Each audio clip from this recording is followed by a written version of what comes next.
Former Trump advisor Omarosa Manigault Newman has just released yet another secret recording of her conversations with people in the president's inner circle. This one involves a phone call with President Trump's own daughter-in-law. On this recording, you'll hear the voice of Lara Trump as she is offering Omarosa a $15,000 a month job after she was fired from the administration. That offer coming after the New York Times published a story suggesting that Omarosa might break her silence because of the firing.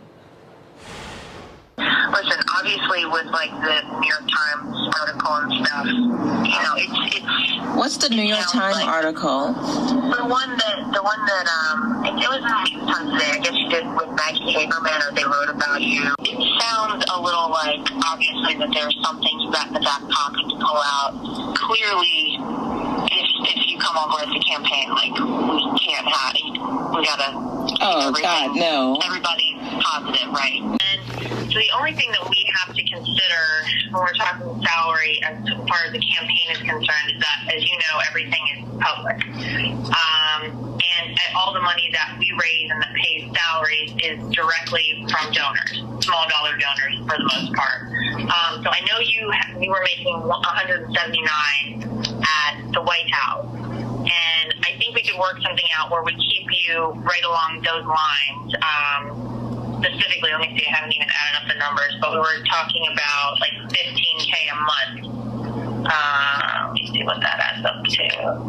12. Yeah, so that's $180,000. Does that sound like a fair deal for you?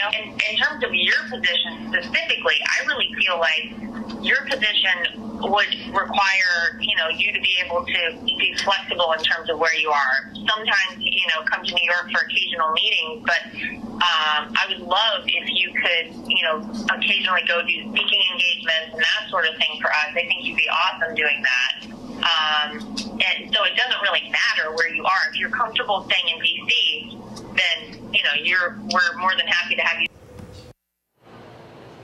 Lara Trump just released a statement explaining why she would make such an offer just days after Omarosa was fired.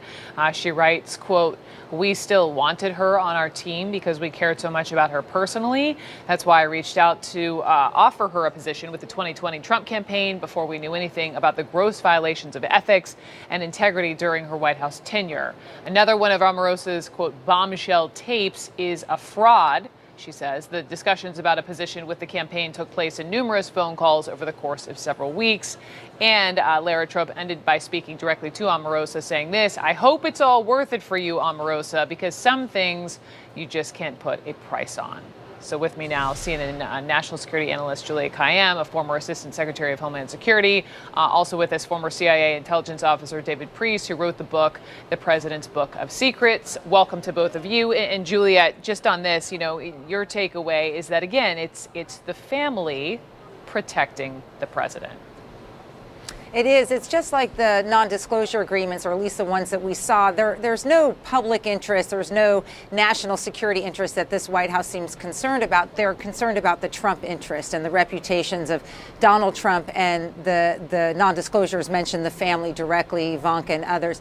I think the other takeaway is I would like to be offered that much money to do occasional speeches. I mean, it's so clearly a payoff. I mean, there's no job. I mean, it is occasionally do a speech, but it's just clear that it's a $15,000 for her to remain quiet in light of what at least the New York Times was reporting at that time. And Lara Trump doesn't hide that. We'll give you this $15,000 a month. Occasionally, will you do a speech for us? That's what had a lawyer on last hour saying. It just sounds like a no-pay job to anyone listening to that conversation.